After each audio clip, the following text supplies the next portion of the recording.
Siang Pak, perkenalkan nama saya Vito Arif Rahman. Jadi di sini saya ingin mempertanyakan tentang bagaimana sih cara membedakan liquid biasa dan liquid yang berisi narkoba. Karena kan semenjak vape mau diberhentikan di negara ini, banyak pengguna-pengguna vape yang tidak memakai liquid zombie yang biasa tuh yang katanya liquidnya isinya narkoba itu. Jadi mereka merasa dirugikan gitu Pak. Jadi cara pembedakannya gimana? Ya. Secara kasat mata tidak ada beda antara liquid vape, kemasan vape yang menggunakan narkotika atau tidak, itu nggak ada bedanya. Yang membedakan itu kan adalah kandungan narkotikanya. Yang satu liquid vape yang kandungan narkotikanya, dan satu yang tidak ada kandungan narkotikanya. Cairannya itu yang bedakan. Jadi sama tadi saya sampaikan, ada 2 gelas, yang satu diisi air teh, yang satu diisi air putih, atau diisi BBM atau Pertalite gitu ya. Itu kan nggak ada bedanya. Nah, sama-sama gelas. Nah, itu yang sifatnya terbuka, sehingga kenapa? Karena memang liquid atau bukan liquidnya, tetapi vape-nya tempat rokok elektriknya, cairan liquid atau liquidnya itu yang diisikan sehingga bisa diisi ulang. Nah, diisi ulang inilah yang rentan diisi ulang dengan narkotika gitu. Jadi isi ulang narkotika gitu ya. Jadi bisa jadi alatnya ini bisa jadi alat sesuai kayak cartridge tinta lah, kalau mungkin lebih tepat cartridge tinta ya. Cartridge tinta itu kalau kita beli cartridge udah habis kan bisa kita isi ulang. Nah, itu yang kalau cartridge tinta cair ini tidak akan bisa dipakai kalau nggak ada kotak cartridge-nya, kan gitu. Dia nggak bisa dipakai buat spidol juga, tidak bisa buat nulis juga, kan gitu. Jadi harus dipakai di cartridge tinta ini. Jenisnya harus sama, kan gitu. Itu cartridge tinta. Jadi modelnya seperti cartridge gitu. Jadi tidak ada beda antara vape yang mengandung narkotika maupun tidak mengandung narkotika. Makanya BNN merekomendasi untuk adanya pelarangan, karena ini sangat selama ini faktanya begitu. Selama ini penyalahgunaan narkotika diisi dengan kandungan narkotika gitu. Jadi zat-zat cairnya itu, liquidnya itu mengandung narkotika gitu. Itu yang saat ini sedang banyak kita temukan gitu ya, sehingga ya kita merekomendasi untuk demi kemaslahatan kita usulkan untuk dilakukan pelarangan peredaran gitu. Itu terkait dengan vape yang narkotika maupun yang tidak narkotika. Jadi tidak ada bedanya gitu. Siap. Makasih ya Pak. Mohon izin sebelumnya, perkenalkan nama saya Fadlan Hiliandi. Saya ini ingin bertanya, kan ada banyak nih Pak orang yang udah terkena narkoba terus direhab tapi dia melakukannya lagi. Lalu saya ingin meminta solusi agar orang itu tidak melakukannya lagi, itu gimana Pak agar jerah gitu? Ya, jadi pertama itu namanya angka relapse ya, kekambuhan kembali. Jadi para penyalahguna itu memang berdasarkan data itu rentan menjadi menyalahgunakan kembali narkoba. Kenapa? Karena mereka secara sistem saraf itu sudah terpapar secara sistem sarafnya, sehingga begitu ada pemicu, begitu ada pemantik hal yang menggugah seleranya dia atau dorongan untuk menggunakan, dia cepat untuk menggunakan kembali. Makanya hal yang paling prinsip untuk dimiliki oleh seorang mantan penyalahguna gitu ya, atau mantan yang sudah melakukan rehabilitasi sebagainya, dia harus memperkuat, kalau bahasa agama ya dia harus memperkuat tekadnya, komitmennya itu harus kuat. Karena kalau itu nggak kuat ya mudah terpengaruh lingkungan. Dan kedua tadi saya bilang lingkungan. Jadi karena lingkungan itu yang akan memantik seseorang, yang akan menjadi faktor seseorang terpengaruh penyalahgunaan narkoba, baik yang belum maupun sudah gitu ya, sudah terpapar atau belum terpapar, itu lingkungan menjadi penting. Makanya pilih-pilihlah lingkungan yang bisa menjaga diri Anda dari penyalahgunaan narkoba, bukan lingkungan yang memudahkan Anda, yang mendorong Anda menyalahgunakan narkoba. Karena itu faktor terpenting dalam seseorang terjaga dirinya dari penyalahgunaan narkoba.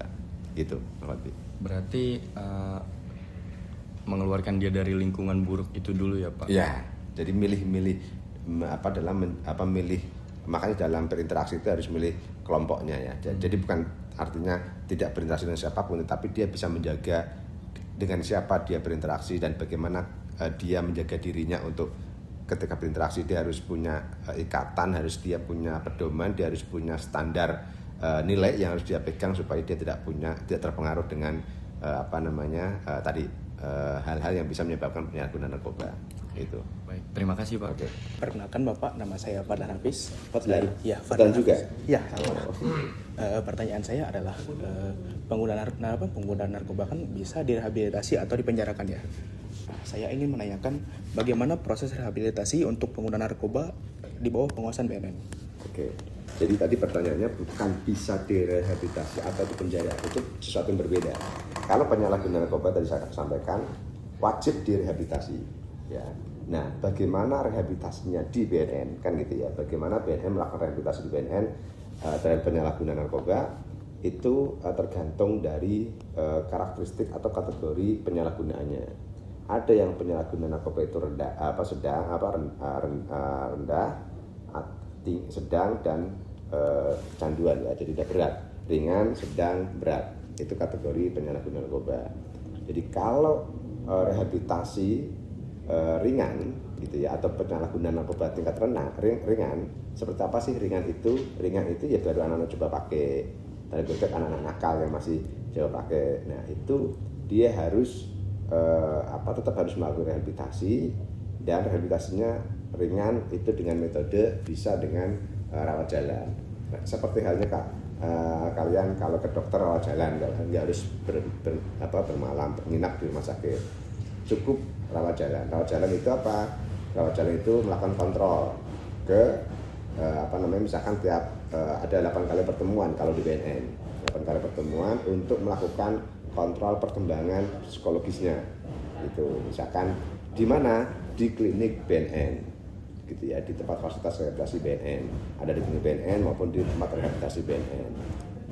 Jadi misalkan kalau Fadlan menjadi penyalahguna narkoba, pas pengen rehabilitasi, pas kebetulan kategorinya ringan, ya nanti di situ ada dokter kita, ada psikolog kita yang akan melihat perkembangannya. Nah, ini assessment tingkat kecanduannya seperti apa, dan nanti harus melaporkan tiap 8 kali tarik pertemuan nanti ada jadwal dari tim medisnya ya, berapa kali habis kunjungan pertama, terus kapan lagi kunjungan kedua, kapan lagi kontrol ketiga dan sebagainya. Itu yang ringan. Kalau yang sedang itu rawat inap. Sedang itu udah kategorinya tingkat kondisinya udah agak akut ya, udah kecanduannya udah bisa pemakaiannya udah bisa sebulan sekali gitu ya, udah lebih intens lah daripada ringan. Ringan itu lebih pada tadi iseng-iseng gitu ya, udah coba pakai. Nah kalau sedang itu sudah tahap intensitasnya udah mulai sering pakai, tapi tidak seintens ketika dia berat. Ya dia harus rawat inap di mana? Di balai-balai rehabilitasi BNN.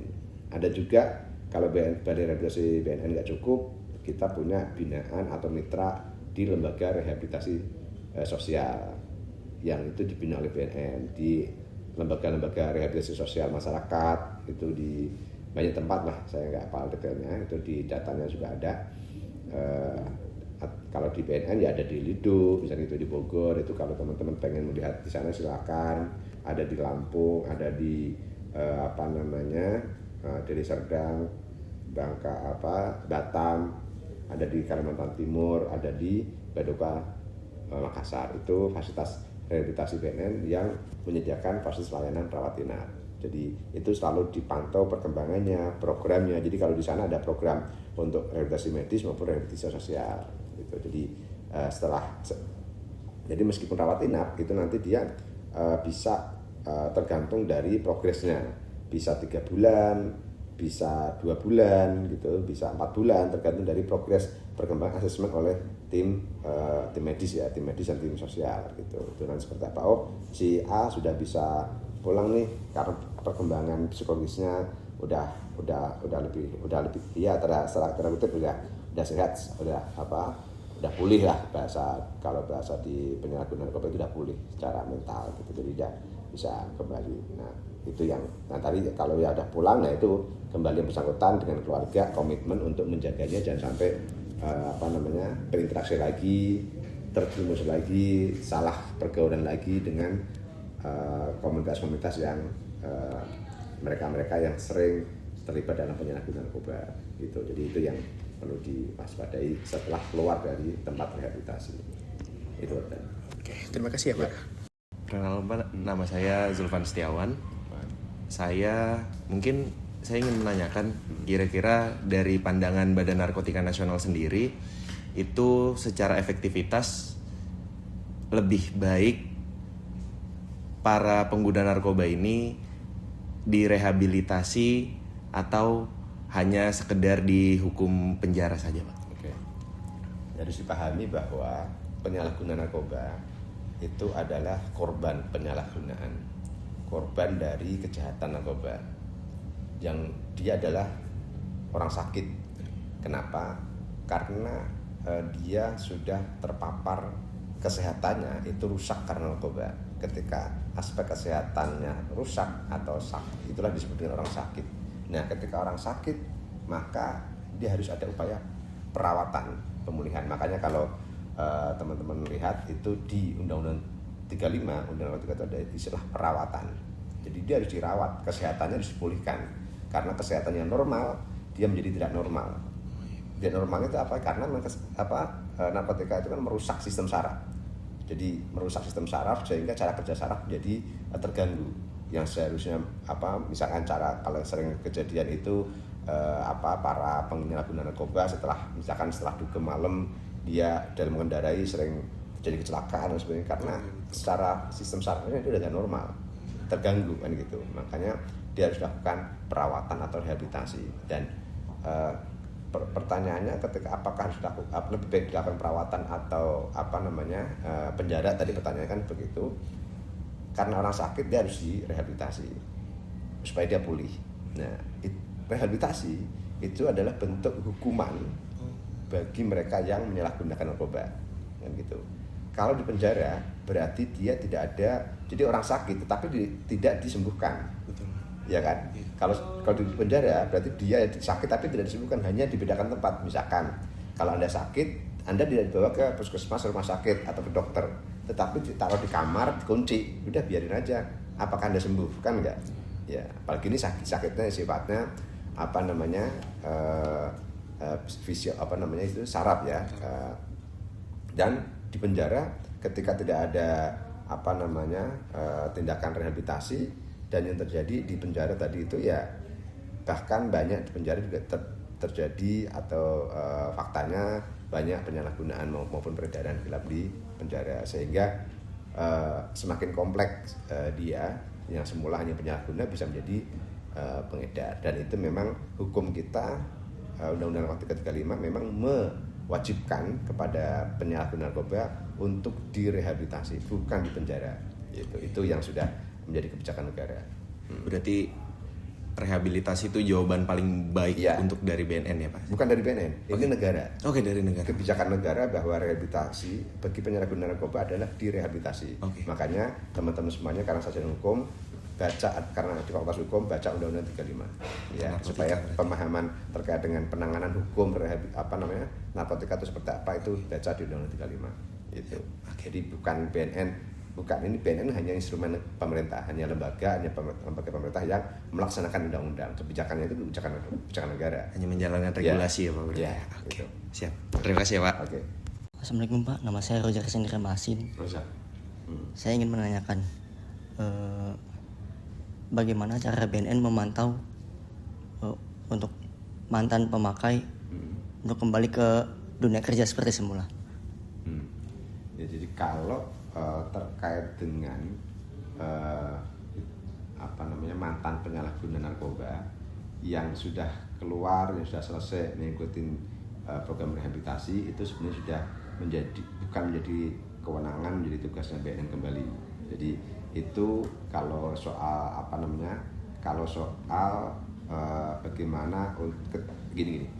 Jadi kalau dia misalkan pegawai sebuah instansi, pegawai sebuah perusahaan gitu, dan ketika mengikuti layanan rehabilitasi itu masih dalam konteks cuti, ya kita dorong untuk dalam pemantauan kerjasama dengan BHRD-nya dan sebagainya supaya tidak menyalahgunakan sebagainya. Artinya bahwa dia bisa kembali secara medis, secara psikologis dia sudah normal, sudah pulih, ya konteksnya pulih secara perilaku gitu. Itu yang kalau dia dalam konteks dia masih dalam tahapan cuti dari perusahaan, cuti kerja gitu kan.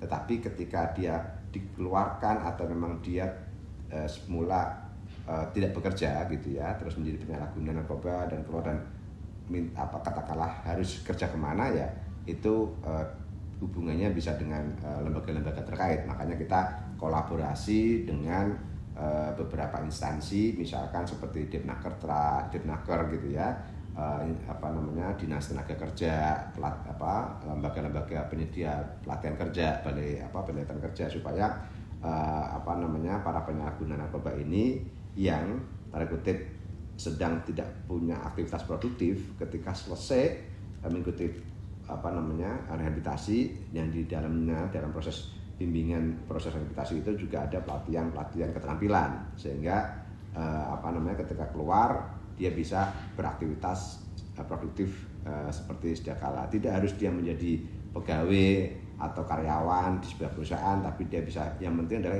hidup mandiri dengan aktivitas yang dia miliki, kemampuan yang dia miliki. Nah, soal akses misalkan permodalan sebagainya, ya kan semua orang semua penyalahguna tidak dalam konteks keterbatasan ekonomi kan gitu ya. Jadi ada yang sebenarnya dia secara ekonomi justru dia bisa beli narkoba itu biasa karena ekonomi bagus kan gitu ya. Jadi ini hanya bagi mereka yang memiliki keterbatasan akses pekerjaan. Jadi kita latih keterampilannya untuk beberapa menjadi wira swasta dan sebagainya, wirausaha entah itu jadi di bengkel, entah jualan kopi, entah yang lain, keterampilan sifatnya intinya untuk bisa tidak menjadi beban masyarakat gitu. Jadi di tempat rehabilitasi itu ada namanya pelatihan keterampilan vokasional gitu ya. Jadi setelah itu ya bisa bisa disalurkan, bisa difasilitasi dengan pemerintah daerah setempat atau dengan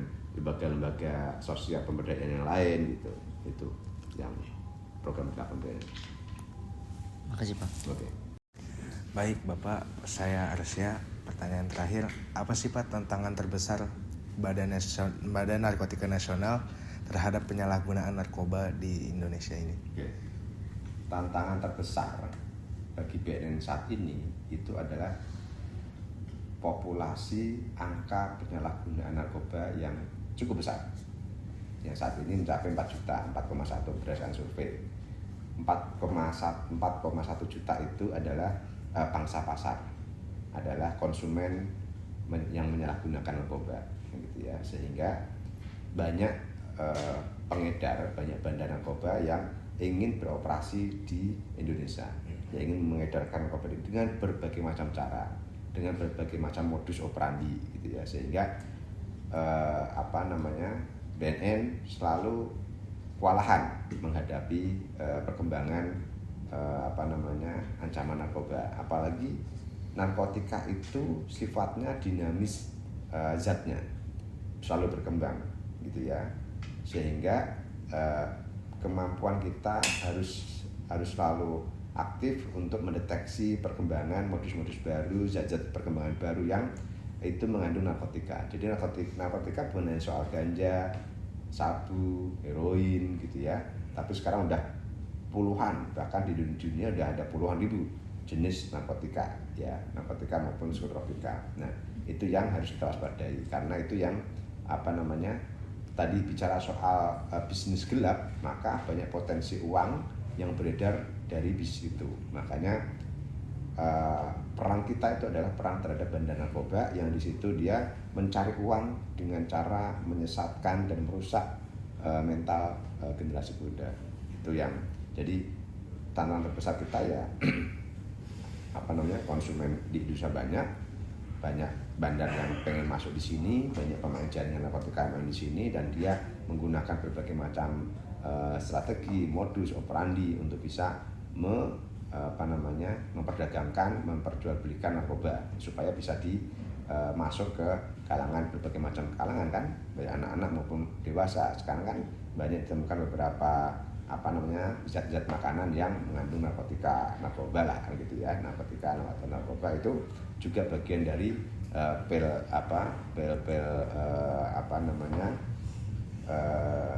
tramadol dan sebagainya kan gitu. Itu kan juga zat-zat yang mengandung narkoba. Ada aktif ya, jadi aktif itu kan juga kalau dihitung dari segi keuntungan kan juga besar juga gitu. Jadi kepentingan bisnis gelap itulah yang menjadi tantangan kita, karena kita menjadi konsumen terbesar juga gitu. Jadi ada konsumen, ada bandar, itu yang ya tantangan terbesar bagi BNN untuk menyelamatkan 4 juta, dan itu nggak boleh berkembang, harus jumlah populasinya atau jumlah penyalahgunaan narkoba itu nggak boleh lebih dari, ya harus kita turunkan gitu, dari 4 juta bisa jadi 3 juta gitu. Tapi itu adalah effort yang butuh kerja keras. Di satu sisi kita juga berperang dalam bandar narkoba yang justru ingin memperlebar pasarnya kan gitu kan. Namanya penjual kan dia ingin barang dagangannya laris kan gitu, laris bagi pembelinya. Di satu sisi kita mengejar, menekan pedagang pembeli ini nggak boleh ada kan gitu ya. Itu kan pertarungan kita dengan bandar kan gitu. Mereka sementara punya modus operandi macam-macam kan gitu kan, dan dia bisa jauh ke depan untuk bisa melakukan pengembangan zat kan gitu. Nah itu yang menjadi tantangan kita untuk menekan angka penyalahgunaan narkoba. Itu ada nggak sih motivasi dari Bapak sendiri nih buat generasi muda ke depannya tentang penyalahgunaan narkoba? Ya, jadi pesan untuk kalangan remaja dan pemuda-pemuda di Indonesia saat ini itu jadilah pribadi yang berkarakter, yang punya mimpi terhadap bangsa Anda saat ini dan masa depan bangsa Anda saat ini, karena Anda adalah pemimpin masa depan bangsa. Jadi sadari peran itu dan tanggung jawab itu ada di benak saudara-saudara sekalian gitu. Itu pesan saya. Jadi sadari, kembangkan kemampuannya. Dunia ke depan akan semakin dinamis gitu ya. Jadi Anda harus siap menjadi generasi yang dinamis dan tetap punya karakter sebagai karakter anak muda Indonesia. Oke. Terima kasih Bapak. Oke.